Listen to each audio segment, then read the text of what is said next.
cette capsule, on va résoudre les équations différentielles linéaires scalaires d'ordre n à coefficient constant en généralisant la méthode vue en première année.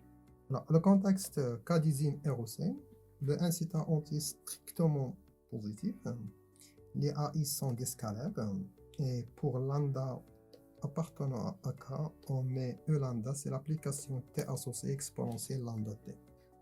Alors, définition, le polynôme caractéristique de l'équation homogène, c'est x à la puissance n plus la somme des k varie de 0 jusqu'à n des ak x à la puissance k.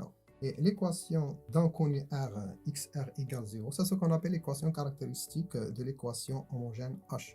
On suppose que le polynôme caractéristique Isnd de racine lambda k est d'ordre de multiplicité de lambda k, ça fait mk. Alors, l'ensemble de solutions de l'équation, c'est la somme des polynômes fois exponentielle lambda k avec les polynômes, ce sont des polynômes de degré inférieur strictement à l'ordre de multiplicité de lambda k. Pour la preuve, on considère l'espace E, les applications de classe l'infini de R à valeur de k, et le D, c'est l'application dérivation. Le SH, normalement, c'est le noyau de XD qui est égal E quart de produit par le lemme des noyaux. Le SH, ça fait la somme directe des noyaux car D moins lambda K identité à la puissance MK.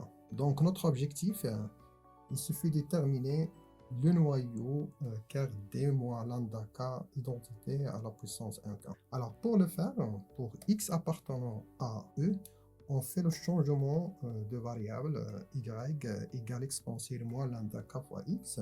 Par la formule de Leibniz, on obtient la dérivée de y à l'ordre mk égale exponentielle moins lambda K fois D moins lambda K identité mk appliquée à x.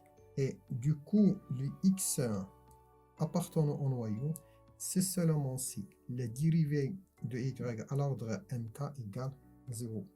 Mais l'équation y, la dérivée à l'ordre mk de y égale à 0, c'est seulement si le y est un polynôme de degré inférieur ou égal à mk moins 1. Et du coup, on a le noyau cherché, c'est l'ensemble des applications t associées, exponentielle lambda kt fois p de t avec p c'est un polynôme de degré inférieur à mk-1. Et par la somme directe, on obtient bien le résultat. Remarque, dans le cas réel, normalement le polynôme caractéristique n'est pas scindé. Alors qu'est-ce qu'on fait? On résout l'équation avec le corps de base C, puis on prend juste la partie réelle des solutions. Équation avec second membre. Donc on considère l'équation complète avec un reste spécial, c'est exponentielle lambda t fois p de t avec p c'est un polynôme et lambda c'est un nombre appartenant à k. Alors une telle équation admet une solution particulière du type t associé t à la puissance m fois q de t fois exponentielle lambda t. Avec le q, c'est un polynôme de même degré que p.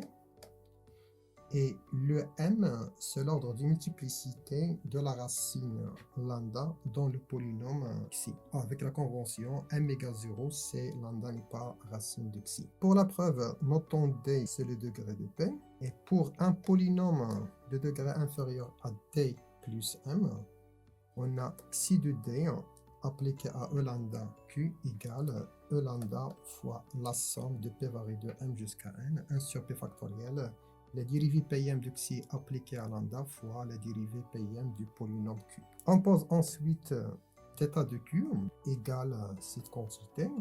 On vérifie bien que θ est une application linéaire de l'espace des polynômes de degré inférieur à d plus m à valeur dans l'espace des polynômes de degré inférieur ou égal à d. Sa matrice dans la base canonique est une matrice échelonnée avec les m premières colonnes sont nulles et avec d plus 1 pivot.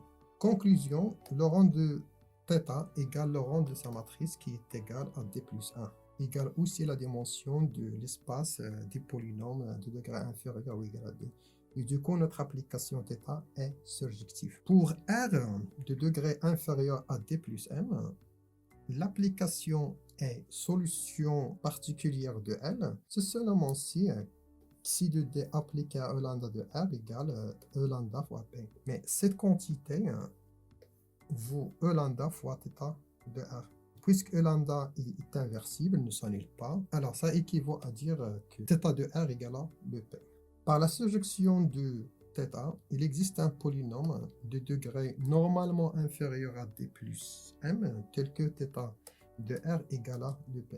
Mais remarquez ici que cette somme, c'est une combinaison linéaire des polynômes des degrés échelonnés. Donc le degré de ce polynôme, c'est exactement le degré de R, de la dérivée de R à l'ordre M. Du coup, le degré de R égale le degré de P plus M. Mais l'ensemble des polynômes de degré inférieur à M-1 est inclus dans le noyau du θ. Donc, on va prendre le R, c'est le quotient de R par xm. Ça veut dire que le R, on trouve que le R égale xm fois Q plus un reste. Mais l'image du reste par θ égale à 0. Ça veut dire que θ de R normalement égale θ de x à la puissance 1 fois Q. Et du coup, notre polynôme xmq vérifie θ de xmq égale à le P. Et du coup, la forme de solution particulière est justifiée. Remarque. Alors, si le B égale exponentielle oméga 1 de t mt cosinus oméga 2 de t, ou bien sinus oméga 2 de t avec oméga 1, oméga 2, ce sont des réels, et m c'est un polynôme non nul. Alors là, on discute deux cas. Si le corps de base égale c, alors là, on fait appel aux formules de l'R, puis on utilise le principe de superposition. Par contre, si le cas égale à R, là, on cherche une solution particulière. Avec le second membre, c'est mt exponentielle oméga t, et oméga égale oméga 1 plus oméga 2, et on prendra la partie réelle de la solution particulière.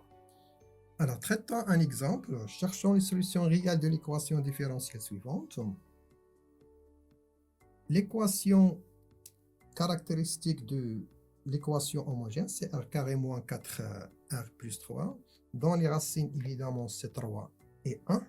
Et on déduit que la solution générale de l'équation homogène, c'est x associé lambda exponentielle x plus mi exponentielle 3x. Cherchons d'abord une solution particulière avec le premier membre, c'est x carré exponentielle x.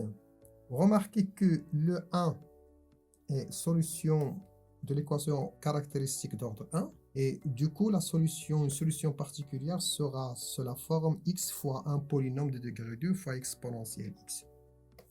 Alors, par dérivation et identification, on obtient que y1 égale à moins 1 sur 6x3 plus 1 quart x carré plus 1 quart x fois exponentielle x. On va chercher aussi une solution particulière avec le second membre x exponentielle 2x cosinus x.